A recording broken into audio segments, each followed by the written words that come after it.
Our next guest is a decorated Navy Top Gun graduate, FA-18 fighter pilot, and the founder of the No Fallen Heroes Foundation, Matthew Whiz Buckley. Whiz, good morning. Thank you for joining.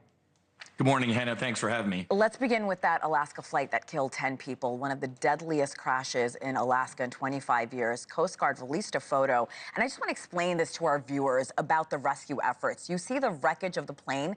It was literally resting on ice and snow, potentially moving as the rescue was going on or as recovery efforts were going on. Whiz, from your experience, how difficult will it be for investigators to piece together a scene like this when debris is literally scattered over drifting ice? Yeah, the wreckage is drifting at about 5 knots, and that's pretty incredible. I've never seen that before. This is going to be a tough one, Hannah. The Cessna Caravan with Bering Air did not have a black box or a cockpit voice recorder, so they're going to have to piece together exactly what happened. It's going to be tough. I've been involved in several aircraft mishap investigations, and you start at the top, and it's like a funnel. You get to the bottom. Was it weather? Obviously, this isn't Florida, right? This is Alaska. There are some pretty tough flying conditions. Was it icing? Did a passenger go crazy? Was there a mayday call? It doesn't sound like, from all the reports I've read, that the pilot made any sort of distress call. So this one's tough. It's also such a apologies. It's also such a remote part of Alaska. Could that hamper the investigation further? You'd be surprised with the Coast Guard, Air National Guard, Air Force rescue crews out there. They can get them on those ice floes, and as long as it doesn't just keep drifting forever, they're gonna figure this stuff out. But they'll most likely lift that wreckage as soon as possible, get it in a hangar, and start piecing it together. Let's move on to another fatal crash, that devastating collision in D.C. that left 67 people dead. All the major pieces of wreckage have been recovered. Investigators say they will be looking for something called witness marks. Whiz, what is that, and how could it help us understand just what went wrong in the air last month? Well, those would be impact marks, right? Anytime there's a mid-air collision, the investigation team wants to actually see where each aircraft struck each other. It sounds like from the cockpit voice recorders, sadly, the RJ crew had an audible gasp or an audible reaction at the last second, and they actually pulled back on the control yoke to try and miss that other aircraft. But this is a mishap that sometimes we call these mishaps moto, master of the obvious.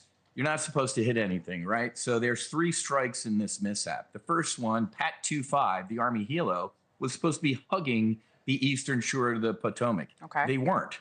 They were in the middle. The second strike is, if you're on that route, Route 4, you have to stay below 200 feet. The last radar print of the RJ was about 325 feet plus or minus 25 feet. So off altitude, off course. And the third strike, sadly, is the controller. I didn't go to air traffic control school, but I guarantee you on day one, they tell you, if you have 2 targets on your scope moving towards each other at the same altitude, doesn't matter if one of the guys said, hey, I have that traffic in sight, you give them what we call a sugar call. Hey, Pat 25, confirm traffic in sight, left 11, a half a mile. That would have woke the Army crew up like, oh my God, that isn't the traffic we thought we had in sight. And we're taking evasive action. So this one, I'm sad to say, is pretty obvious. So we know the black box, the flight data, cockpit voice recorders have all been recovered. Investigators are working to synchronize the records. What should we be looking for? What are they looking for, and what should it tell us? What can we learn from that? The most obvious is the altitude, right? And it's been reported that, so there's kind of 3 altitude systems, and I don't want to confuse people, but the Army helicopter has its own altitude reporting system and own altimeters. The RJ has its own altitude system, and also in the tower.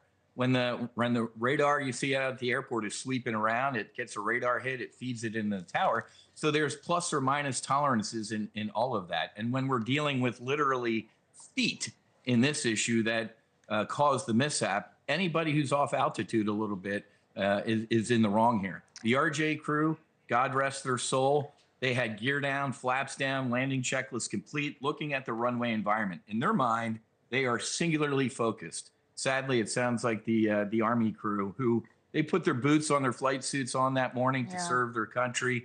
They obviously did not expect something like this was to happen. So God bless all these folks. Absolutely. It's just tragic. Matthew Whiz Buckley, I learned a lot with this conversation. Thank you so much for the insight.